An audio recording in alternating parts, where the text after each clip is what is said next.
జై తెలంగాణ. నాకు తెలుసు మీకు ఆకలి అవుతుంది, నాకు కూడా అవుతుంది. 5 నిమిషాలు ఎక్కువ కాదు. గౌరవనీయులు వేదిక పైన పెద్దలు జగదీష్ అన్న, శ్రీనివాస్ గౌడ్ అన్న, గౌరవనీయులు ఆర్ఎస్ ప్రవీణ్ అన్న, కంచర్ల భూపాల్ రెడ్డి గారు, గౌరవనీయులు బడుగుల లింగయ్య యాదవ్ గారు, సోదరుడు కిషోర్ గారు, బండా నరేందర్ రెడ్డి గారు, అదేవిధంగా భిక్షమయ్య గౌడ్ గారు, కర్ణె ప్రభాకర్ అన్న గారు, చెరుకు సుధాకర్ అన్న గారు, అదేవిధంగా మన నిరంజన్ వలీ గారు, ఇంకా పేరు పేరున వేదిక పైన ఆశీనులైన పెద్దలందరికీ మరి ఈరోజు ఈ కార్యక్రమంలో పెళ్లి కొడుకు మా తమ్ముడు, పెళ్లి కొడుకు అంటే పెళ్లి అయింది, పెళ్లి కాలేదనుకున్నారు. పెళ్లి కొడుకు అంటే మీ ఆశీర్వాదం కోసం వస్తున్నాడు కాబట్టి మరి తమ్ముడు కాబోయే గ్రాడ్యుయేట్ ఎమ్మెల్సీ సోదరుడు ఏనుగుల రాకేష్ రెడ్డి గారికి, కార్యక్రమంలో విచ్చేసిన మా చెల్లెళ్లకు తమ్ముళ్లకు పేరు పేరున నమస్కారం. ఇక్కడ మీకు పెద్దగా ఆలోచించవలసిన పరిస్థితి కానీ ఇంకోటి కానీ లేదు. ఇవాళ అభ్యర్థుల లిస్టు చూస్తేనే మనకు స్పష్టంగా అర్థమవుతా ఉంది. ఒకవైపేమో బ్రహ్మాండంగా మీలాగా కష్టపడి రైతు కుటుంబం నుంచి వచ్చి చదువుకొని గోల్డ్ మెడల్ సంపాదించిన తమ్ముడు, ఇంజనీరింగ్ చదివిన తమ్ముడు ఒకవైపు ఉన్నాడు. అమెరికాలో ఫేస్బుక్ లాంటి కంపెనీలో, సిటీ బ్యాంక్ లాంటి కంపెనీలో 7 సంవత్సరాలు పనిచేసి అవసరమైతే అక్కడే స్థిరపడే అవకాశం ఉన్నా అది వదులుకొని నా తెలంగాణకి ఏమైనా చేయాలి, నా దేశంలో ఏమైనా చేయాలని చెప్పి ఇక్కడికి వచ్చిండు. రాకేష్ ఒక దిక్కున్నాడు, ఇంకో దిక్కు కాంగ్రెస్ అభ్యర్థి నాకంటే బాగా మీకే తెలుసు. తెల్లారి లేస్తే బూతులు మాట్లాడడం, తెల్లారి లేస్తే కేవలం పెద్దవాళ్ళని తిడితే పెద్దవాళ్ళని అయిపోతానని విధంగా ఎవరుంటే వాళ్ళను నోటికొచ్చినట్టు తిట్టడం, బెదిరించడం, బ్లాక్మెయిల్ చేయడం. ఇవాళ ప్రవీణ్ అన్న చెప్పినట్టు 56 కేసులు, 74 రోజులు చెంచల్గూడలో జైలు అనుభవం. ఇది కాంగ్రెస్ పార్టీ యొక్క గొప్ప అభ్యర్థి యొక్క గుణగణాలు. అందుకే దయచేసి ఆలోచించండి. పట్టభద్రులు ఎవరికి పట్టం కట్టాలి? మరి ఒక విద్యావంతుడికి పట్టం కడతారా, ఒక బ్లాక్ మెయిలర్కు, చీటర్కు పట్టం కడతారా? దయచేసి మీరు ఆలోచించాలని నా ప్రార్థన. మరి ఈ సందర్భం ఎట్లాంటిది అంటే, ఈ ఎన్నికతో ప్రభుత్వాలేమి మారిపోవు, కింద మీద కావు. కానీ ప్రభుత్వం ఇచ్చిన ప్రతి మాటను అక్కడ తప్పకుండా శాసన మండలిలో, శాసనసభలో అడిగేటోళ్ళు ఉండాలి, ప్రజల తరపున కడిగి పారేసేటోళ్ళు ఉండాలి. ఈ టైంలో ప్రభుత్వం ఇక్కడ స్థిరంగా ఉన్నప్పుడు జరగవలసింది ఒకటే, అక్కడ శాసన మండలిలో ఉండేది బాకా ఊదేటోళ్ళు ఉండొద్దు. ప్రభుత్వం బాజా బజాయించి ప్రజలకు ఇచ్చిన మాట నిలబెట్టుకునే విధంగా గొంతు విప్పే రాకేష్ రెడ్డి గారికి అవకాశం ఇవ్వండి. ప్రభుత్వాన్ని ప్రశ్నించేటోళ్ళు కావాలి, నిలదీసేటోళ్ళు కావాలి. నిన్న కేబినెట్ నిర్ణయం తీసుకున్నది. ఏమంటున్నది కేబినెట్? మేము గతంలో క్వింటాలు వడ్లకు క్వింటాల్కు 500 బోనస్ ఇస్తామని చెప్పినాం, కానీ ఈరోజు సన్న వడ్లకు మాత్రమే ఇస్తామని చెప్పి సన్నాయి నొక్కులు నొక్కుతున్నారు కాంగ్రెస్ ప్రభుత్వంలో ఉండే మంత్రులు, పెద్దలు.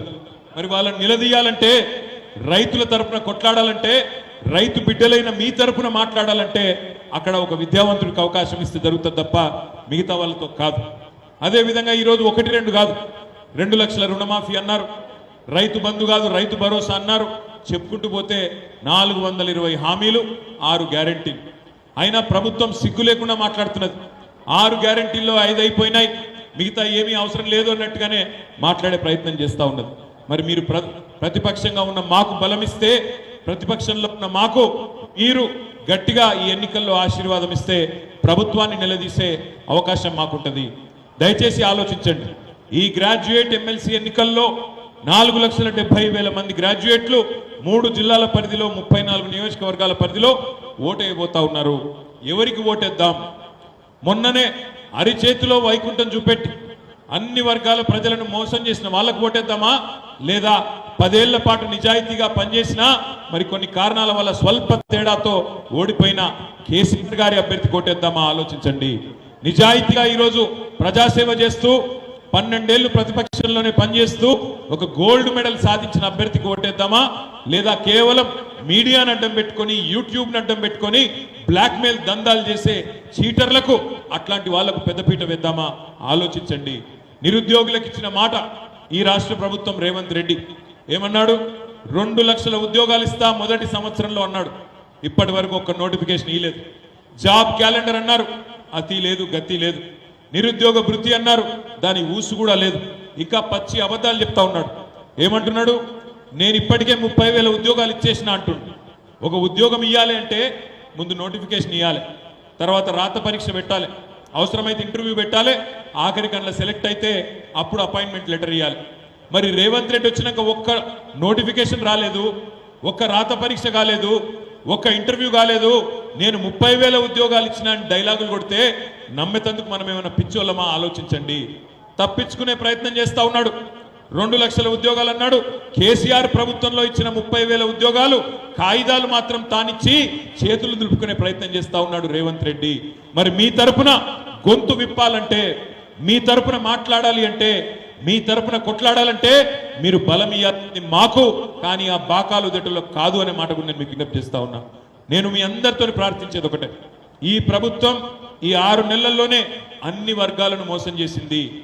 రైతులను, మహిళలను, నిరుద్యోగులను, పెద్ద మనుషులను అందరినీ కూడా మోసం చేసిన ప్రభుత్వం 5 నెలల్లోనే 5 సంవత్సరాల అపఖ్యాతిని మూటగట్టుకున్న ప్రభుత్వం రేవంత్ రెడ్డి గారి ప్రభుత్వం. ఇప్పటికీ మేము చూస్తా ఉన్నాం, పార్లమెంట్ ఎన్నికల్లో చూస్తున్నాం, ఇతర సందర్భాల్లో కూడా ప్రజలను కలిసినప్పుడు స్పష్టంగా కనబడతా ఉంది. తినే పల్లెంలో అనవసరంగా మన్నుపోసుకున్నాం, బ్రహ్మాండంగా ఉన్న పరిస్థితిని చెడగొట్టుకున్నాం అనే మాట ఇవాళ సర్వత్రా వినబడతా ఉన్నది. అందుకే మిమ్మల్ని ప్రార్థించేది, మిమ్మల్ని రిక్వెస్ట్ చేసేది, చదువుకున్న విద్యావంతులైన మా చెల్లెళ్ళు, తమ్ముళ్ళు అందరూ కూడా మే 27 నాడు ఆలోచించి ఓటేయండి. ఆగం కాకండి. ఏదో హడావుడిగా ఆర్భాటంగా ప్రచారం చేయంగానే ఆగం కావద్దు. ఎవరి వల్ల మనకు లాభం జరుగుతుంది, ఎవరి గొంతు శాసన మండలిలో వినిపిస్తే మనకు రేపు న్యాయం జరుగుతుంది అనే ఆలోచన ఉండాలి. శాసన మండలి పెట్టిందే, ఒకవేళ శాసనసభ ఏమైనా ఏకపక్ష నిర్ణయాలు తీసుకున్నా, ప్రభుత్వాలు ఏకపక్ష నిర్ణయాలు తీసుకున్నా, శాసన మండలి అనేది బ్యాలెన్స్ కోసం, సమతుల్యత కోసం రేపటి రోజున అవసరమైతే అక్కడ ఉండే సభ్యులు ప్రభుత్వాన్ని నిలదీసేందుకు, నిగ్గదీసేందుకే గ్రాడ్యుయేట్లకు, టీచర్లకు, అదేవిధంగా లోకల్ బాడీల్లో ఉండే ఎంపీటీసీలు, సర్పంచులు, జెడ్పీటీసీలు, కౌన్సిలర్లకు మీ అందరి వేదన, మీ అందరి వాదన అక్కడ సమర్థవంతంగా వినిపించేందుకే శాసన మండలి పెట్టింది.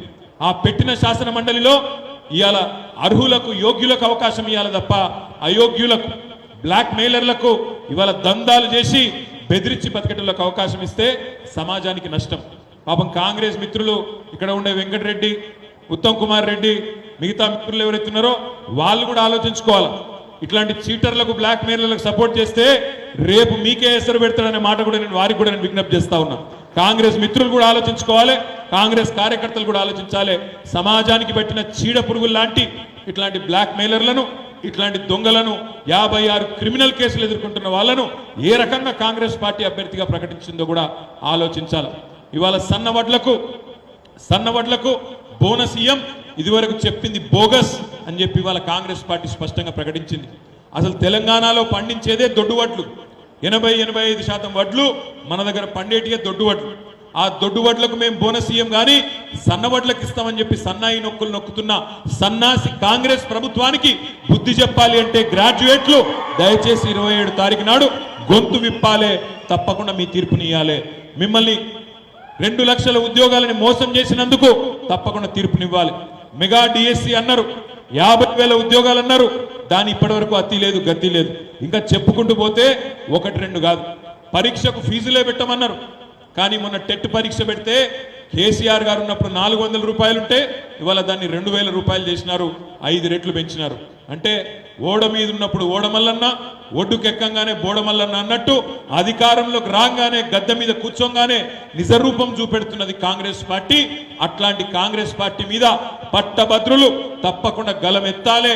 మరి మీ తరపున మంచి వ్యక్తికి పట్టం కట్టి రాకేష్ రెడ్డికి తప్పకుండా శాసన మండలికి పంపాలని కోరుతూ, 3వ నంబర్లో ఉన్నది రాకేష్ రెడ్డి గారి పేరు, ఏనుగుల రాకేష్ రెడ్డి అని. దాని పక్కనే బాక్స్ ఉంటది, ఆ బాక్స్ లో ఒకటే ఒక్క నిలువు నామం నెంబర్ 1 ఫస్ట్ ప్రయారిటీ ఓటేసి దయచేసి గెలిపించండి అని పేరున మనస్ఫూర్తిగా మిమ్మల్ని రిక్వెస్ట్ చేస్తూ, మరి ఇంత ఆలస్యంగా వచ్చిన ఓపికగా ఉన్న మీ అందరికి కూడా పేరున నమస్కారాలు, ధన్యవాదాలు. జై తెలంగాణ.